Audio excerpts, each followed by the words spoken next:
علیکم حضور. وعلیکم السلام ورحمۃ اللہ. حضور میرے پاس 3 سوال ہے. کیا ہے؟ 3 سوال. جی. حضور میرا سوال ہے کہ جب حضرت محمد صلی اللہ علیہ وسلم نبیت کے دعویٰ کرنے سے پہلے کس طریقے سے عبادت کرتے تھے؟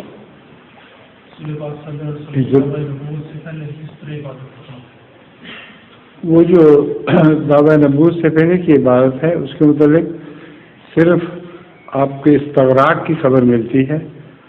کوئی قیام سجدہ وغیرہ اس کے کوئی نشان نہیں ملتا حدیثوں میں.